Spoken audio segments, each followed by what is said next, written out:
Peace, everybody. This is Akeem L from the Truth Tuesday show on Hindsight Radio, the information station changing the nation.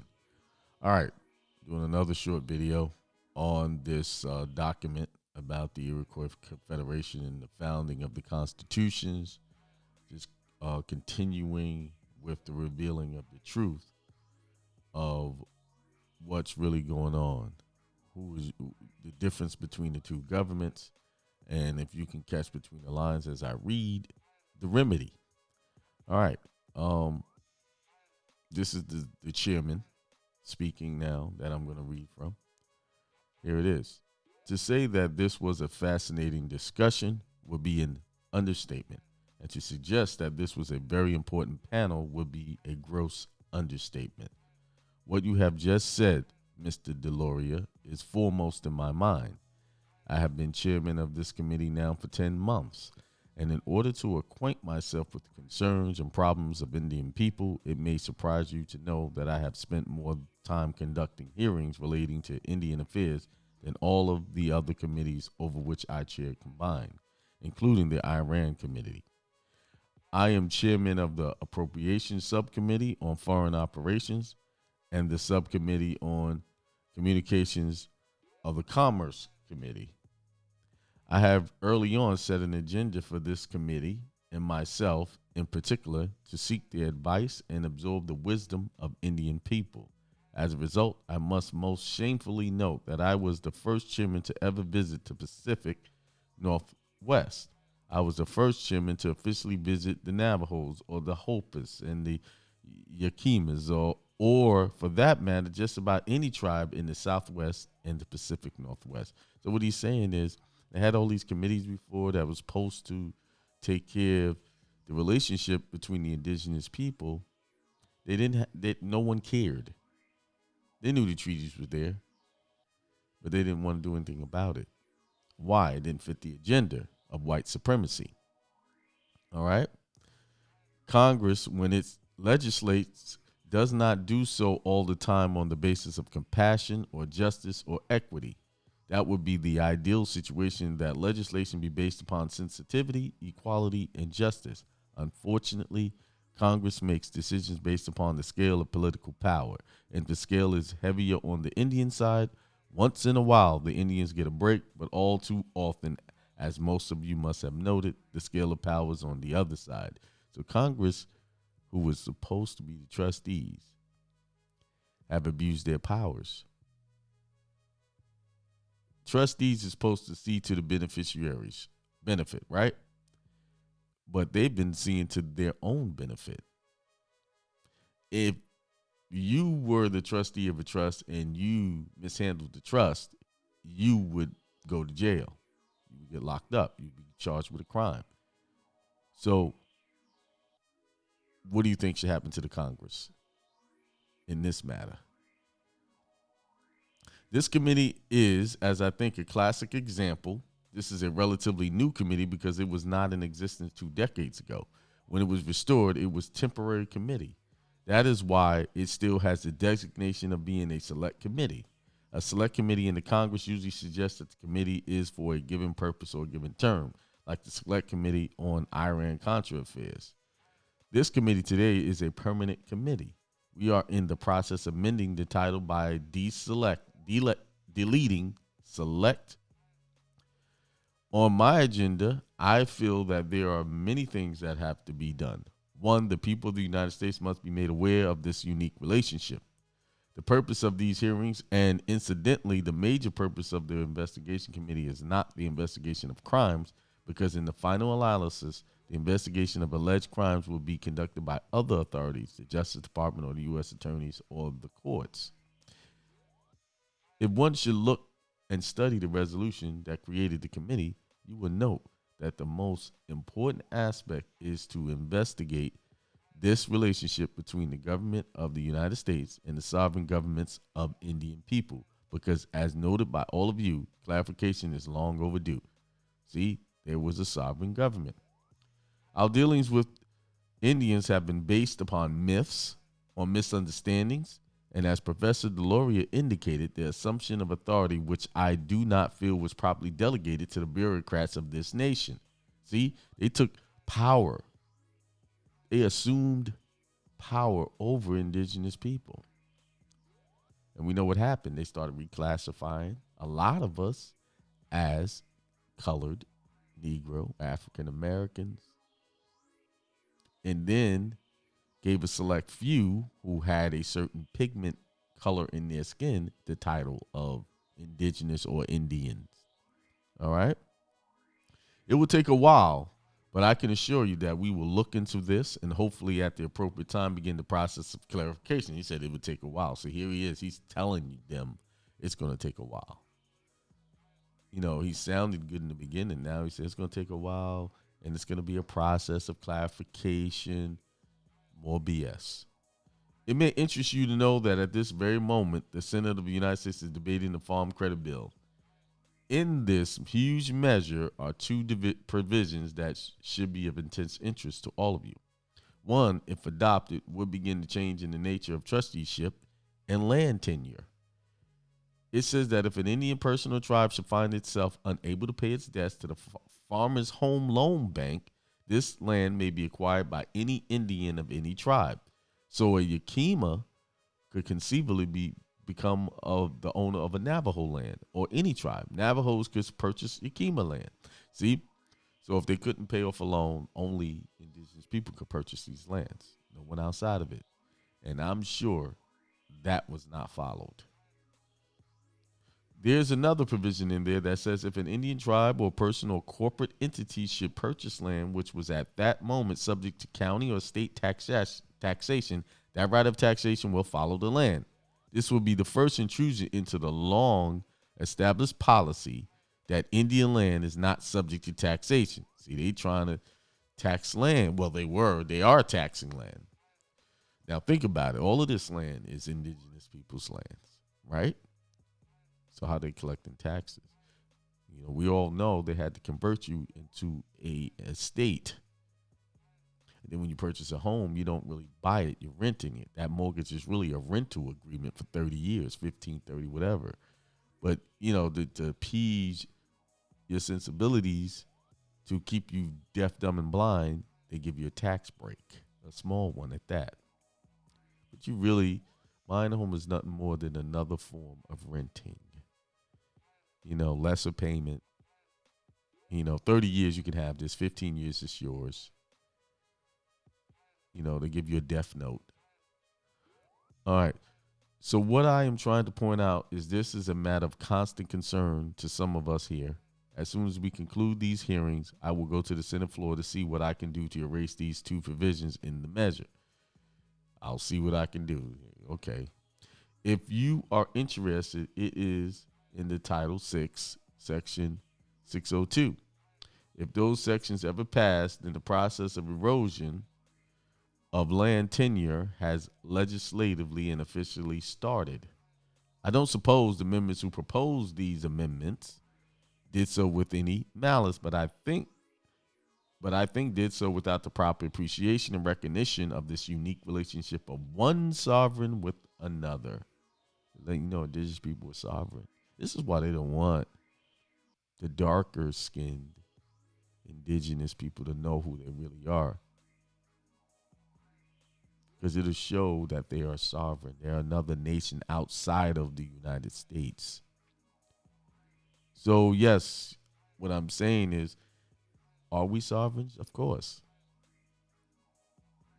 Of our own indigenous culture. With agreements that were long ago established a separation of powers between our sovereign government and theirs. All right? It will be a frustrating process at times, but I can assure you as chairman of this committee, we will explore this. Since we have with us on this first panel historians and men and women who have spent much of their adult lives looking into the history of this relationship, I would like to get some clarification of what I have learned in the last few months. I've been advised that since 1778, I believe that is the first treaty we have had we have had a total of 370 treaties between the United States government and Indian nation. Is that correct, Ms. Locklear? That is the figure that is usually used. The chairman, am I also correct that provisions of every one of these treaties have been violated. Ms. Lockley, I can't say that absolutely, but that would not surprise me, Senator. The chairman, well, can you tell me of any treaty that has not been violated? Ms. Lockley, none of the ones that I have worked on so far. The chairman, what is your understanding? Mr. Deloria, there are technical attorneys' interpretations, which is that various articles are specifically violated. I think the spirit of all the treaties are, or the pledge of good faith between Indians and the United States, that spirit has certainly long since been destroyed. Even more important, there are probably close to 800 treaties, all told, about 430 of them being unratified treaties, and a number of those unratified treaties being very important to Indians. The California treaties, for example, were hidden in the Senate chambers for over 50 years because people didn't want to deal with California land title.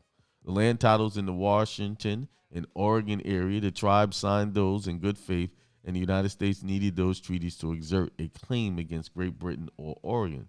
But those treaties were never ratified. So not only have ratified treaties been violated, but the United States have claimed to own lands based on treaties that it itself refused to ratify or admit as legal documents. So it is a very sordid history.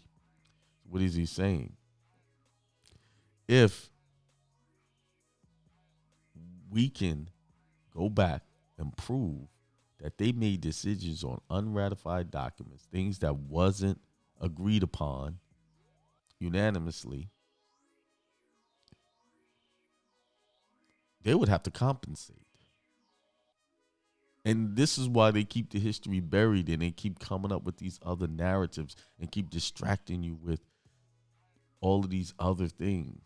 Like right now, we're distracted with what? Black Lives Matter, this pandemic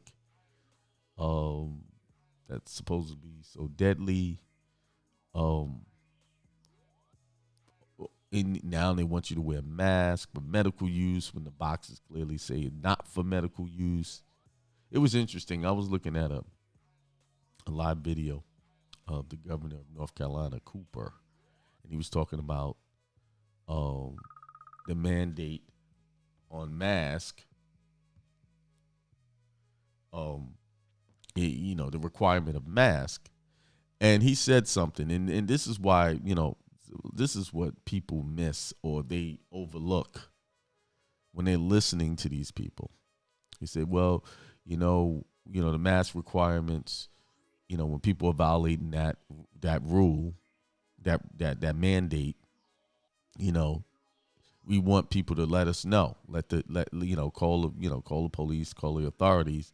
And this is what he said, and I'm quoting exactly what he said. Although the authorities want to arrest for not wearing a mask, but what they'll do is they'll give the people a trespassing charge if they're in a business not refusing to wear a mask. They'll give them a trespassing charge. So what he just said, that they cannot arrest you for not wearing a mask. See, what they're doing, they're getting the ignorant public to enforce these mask mandates. And then how they get around it, you're in a place and you're refusing a mask, or now you're trespassing and they're asking you to leave and stuff like that. Now they get you for trespassing. There's a solution to that problem. Stop eating out. Eat at home. And see, and once these businesses suffer from not making money and they realize that they're not going to make money, they're going to stop trying to enforce bogus rules. See, they trick the public into enforcing unconstitutional rules. No one can make you wear a medical device on your face or make you wear anything on your body. Now, and even in that rule says, you could be medically exempt, or you could just say you're exempt from wearing it and they have to leave you alone. But no one reads. And then people are genuinely in fear of this virus. You know what happens when you get in fear of something? You will most likely come in contact with it and have some issues. I'm not here to say it's real or not. What I'm saying is reality is masks medically don't work. They're not. The box tells you when you buy it, not for medical use.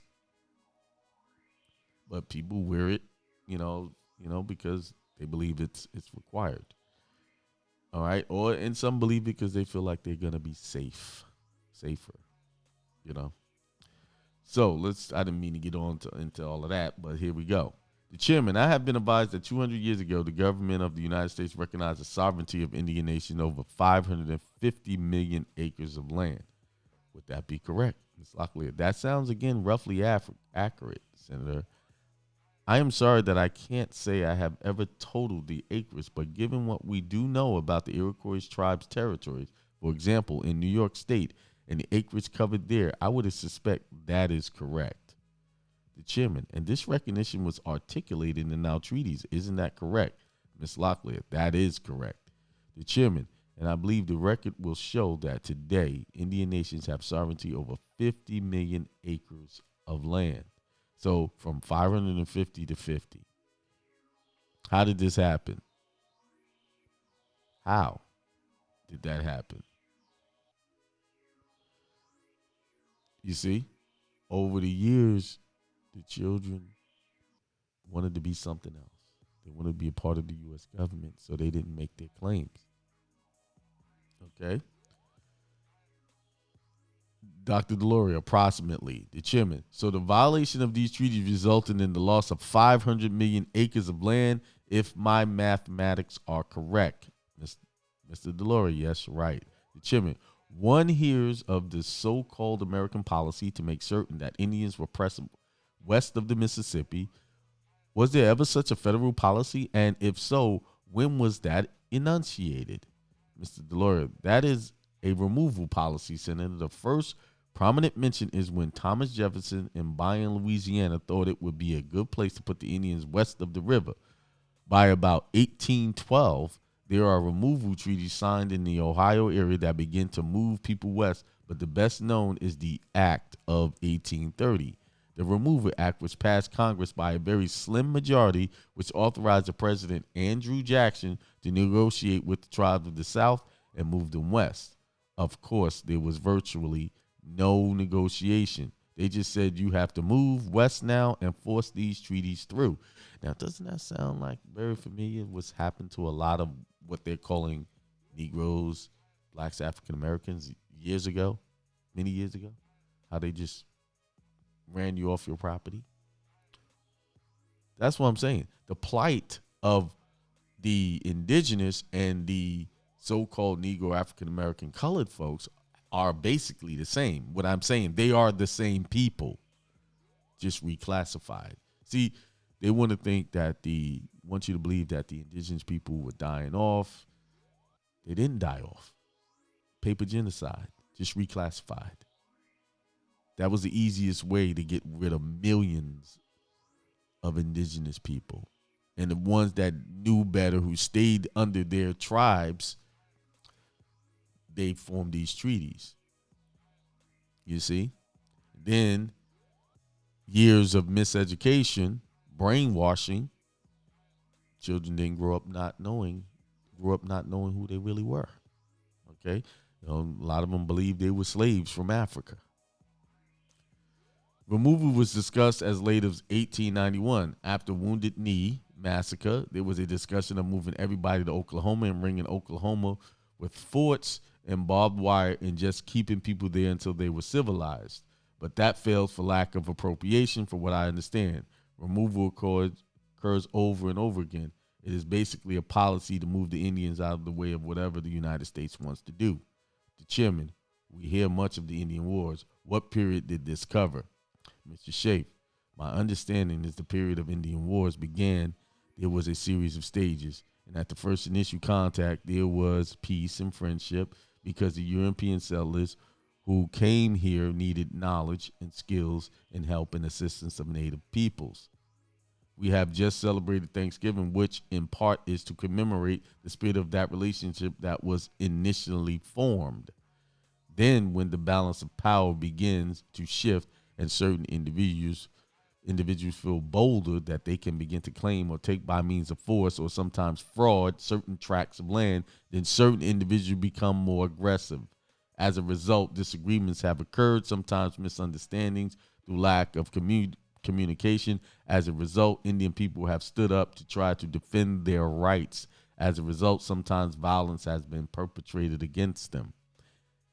As an example of misunderstandings and how wars got started early on, when the European settlers came here, they thought it was perfectly all right to go out and hunt a deer in the forest, but if an Indian man hunted a cow, well, that would be considered thievery. As a result, there needed to be actually a joint system of justice. The chairman, if I may interrupt at that point, when did the United States government begin to officially commit military units?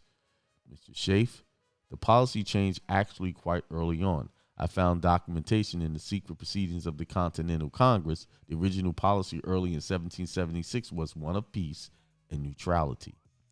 George Washington needed soldiers to fight in the Revolutionary War, so he and 3 of his generals went secretly to Philadelphia and lobbied the Continental Congress to change the policy one of war and aggression.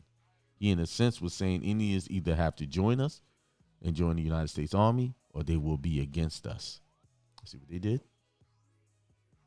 They went to war, changed the policy from peace to war after they got their constitution from these people. Their way of setting up government, they switched up on them. All right? No honor. And you know what goes around comes around. If you don't have honor in what you do, you will be dishonored. And this is what's happened now. We're dealing with a system that is collapsing. Don't expect it to go back to what it was. And why would you want it to go back to what it was? This pandemic was a blessing. You know, a lot of you are worried about a new world order, but if you have your fears in order, you don't have to worry about that. If you believe in the God in you and the power in you, you don't have to worry about what's going to happen. Whatever happened will happen. There's no need to be in fear. Act in power and knowing who you are, and you'll be all right, you and your family. Just prepare. Back to the document. At that point in time, a policy began to change, and the original position was that the United States encouraged peace and neutrality among Indian nations, and the Grand Council agreed with that. In fact, I found exact documentation that the Grand Council of the Iroquois Confederacy in 1776 called all the warriors in at a time when the British were offering bounties for American scalps. Oh, so who was scalping people? The British, huh? Wow. They was offering bounties for that. So this whole story we heard in school that the Indians were scalpers. This is showing that who initiated this. Who's the real uncivilized people? Dangerous, terrorist. This is what you're looking at. You're reading a document about terrorism. This is what this is outlining. No one has used that word in here, but they've used it so freely against other people in other countries that they were terrorists. But when you read this is terrorism at its highest form, and it's still going on. All right? 2 of the chiefs went out and actually brought all the warriors back in, and they said the British are trying to get us involved in war. The Americans are not. They are saying remain in peace and neutrality and within friendship. That is what is within our best interest. When that policy changed and United States officials began to actively try to get Indians involved in war, that is when the Confederacy began to question whether or not these promises that were made for as long as the sun shines were really true. The chairman, when did the Indian Wars end? Ms. Locklear, if I may, Senator, in his original edition, Felix Cohen observed that there were warlike relations maintained with certain tribes up until the late 19th century. However, most of those wars were not of the nature that threatened the existence of the United States or extended really beyond a regional basis. The original hostilities with certain powerful Iroquois tribes and Western tribes, either immediately before, during, or after the Revolutionary War, were of such a nature, however, that they did extend beyond simply regional boundaries and threaten the existence of the United States. However, war conditions existed on one level or another with one tribe or another, according to Felix Cohen, up until late 19th century.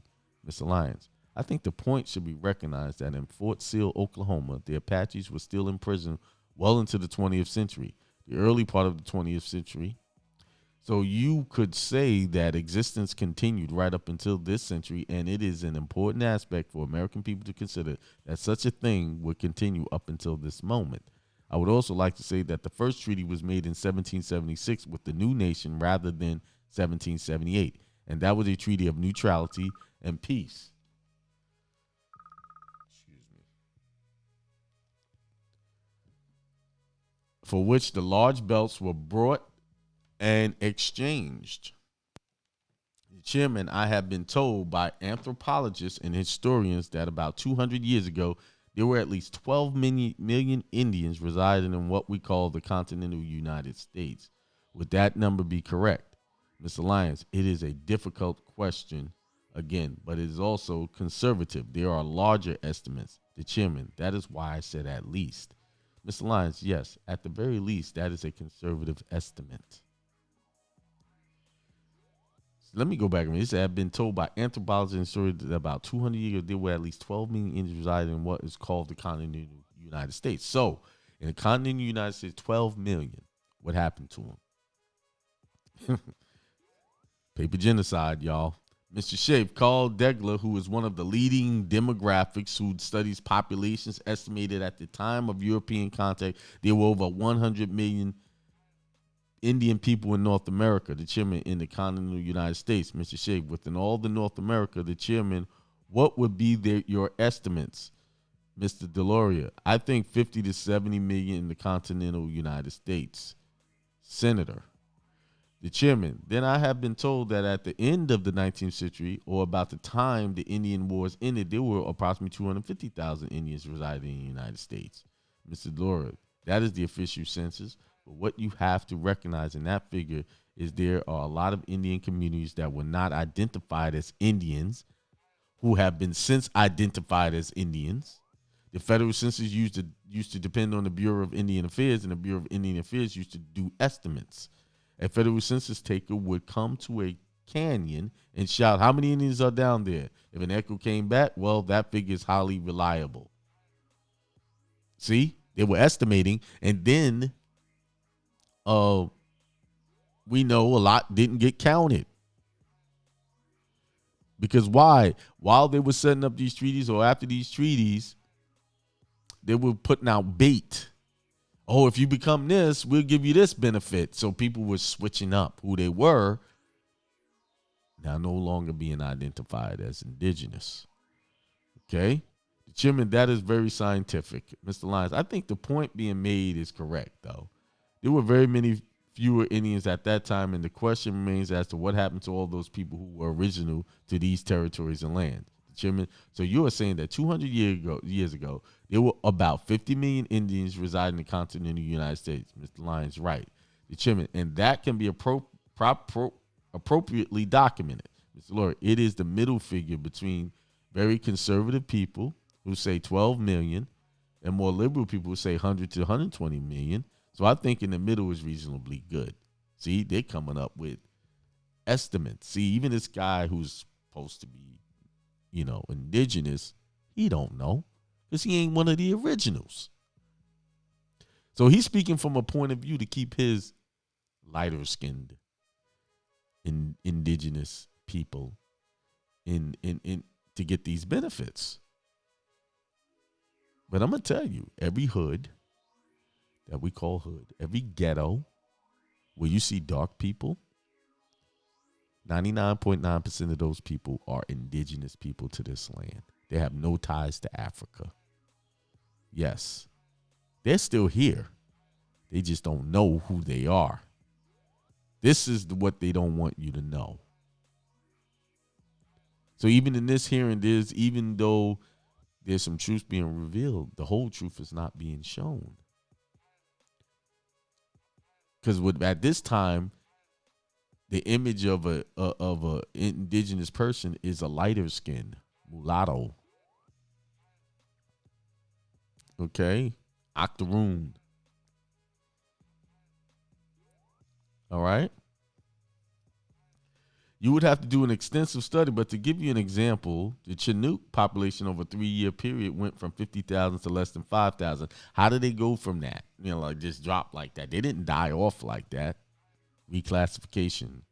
These are people that lived along the Columbia River in the years 1828 to 1831. They were ravaged by a strange flu, and it wiped out 90% of the population. I seriously doubt that. But that's what they're saying. You can go to the Mandans, who were at 15,000 to 7,000. They got wiped out to less than 500. Diseases did an awful lot of this, but one of the problems is that we won most of the wars that we had with the United States. So that is why we are on the short end of things. The chairman, I shall do my best to make certain that your statements will be read carefully by members of this committee and hopefully the rest of the Congress. I thank you all very much. I am going, let me read this. Mr. Lyons, Senator Inouye, I would like at this moment to have the delegates from the Seneca and Mohawk and the Oneida Nations just to stand and be recognized. And I'll stop right there. Spirit moved me. I'll read some more next week. All right. Thanks for listening to that. But just remember, the real people, the real indigenous people are still here. And they're in every state.